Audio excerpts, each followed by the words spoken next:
মেষ, আজকের রাশিফল। কর্মক্ষেত্রে প্রত্যাশা পূরণ হবে, যানবাহন ক্রয় করার সুযোগ আসবে, পারিবারিক জীবনে আত্মীয় সাহায্য পাবেন, গৃহস্থলী জীবনে ভালো কোনো ঘটনা ঘটতে চলেছে।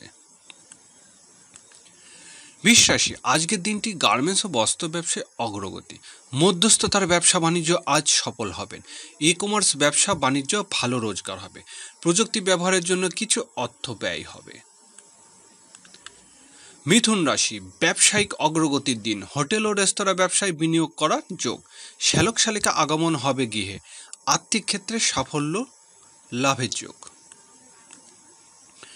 কর্কট রাশি, ব্যবসা বাণিজ্য আজ অগ্রগতির দিন, সামাজিক ও সাংগঠনিক ক্ষেত্রে আপনি সম্মানিত হবেন, চাকরিজীবী ও ব্যবসায়ীদের আজ সফল হওয়ার আশা, গৃহস্থলী কাজে কিছু অর্থ ব্যয় হবে।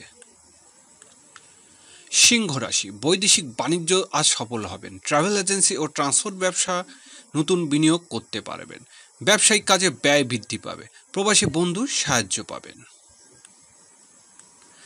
কন্যা রাশি, বকেয়া বেতন আদায়ের যোগ প্রবল, গৃহস্থলী জীবনে বড় ভাই ও বোনের কাছ থেকে কিছু শিখতে পারবেন, বন্ধুর কোনো বিপদে আজ তার পাশে দাঁড়াতে হবে, ব্যবসা নতুন বিনিয়োগ সুযোগ আসবে।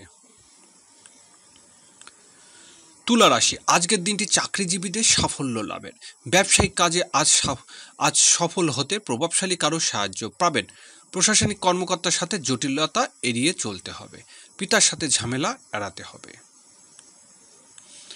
বৃশ্চিক রাশি, ধর্মীয় ও অর্থনৈতিক কাজের জন্য বিদেশের যাত্রার সুযোগ আসবে, বিশ্ববিদ্যালয় শিক্ষার্থীরা আজ কোনো পরীক্ষার ফল পেতে পারেন, জীবিকার জন্য বিদেশের যাত্রার যোগ। ধনুরাশি, মানসিক অশান্তি দেখা দেবে, আজ কোনো দুর্ঘটনা বা কারো মৃত্যুর সংবাদ পেতে পারেন, ব্যবসায়িক কাজে সাফল্য পেতে কিছু ঋণ করতে হবে, চিকিৎসা ও ওষুধ ব্যবসা বিনিয়োগ করার সুযোগ আসবে। মকর রাশি, আজ দাম্পত্য জীবনে সাফল্য লাভের আশা, গৃহস্থলী কাজে ব্যস্ত থাকতে পারেন, জীবনসাথীর জন্য কিছু কেনাকাটা করতে পারেন, অংশীদারি ব্যবসা বাণিজ্য আজ ভালো রোজগার হবে। কুম্ভ রাশি, আজ কর্মক্ষেত্রে চলমান মানসিক চাপ কমে উঠবে, ব্যবসায়িক কাজে প্রসারণে নতুন করে কর্মচারী নিয়োগ দিতে পারেন, ঠান্ডা কাশি বা পেটের পীড়ার ভুগতে পারেন, সহকর্মীদের সাথে সম্পর্ক উন্নতি হবে। মীন রাশি, আজকের দিনটি প্রেম ভালোবাসার সাফল্য লাভের, গৃহস্থলী জীবনে সন্তানের সাথে কোনো আলোচনা করতে পারেন, মেধাবীদের ব্যবসা বাণিজ্য আজ ভালো রোজগার হবে।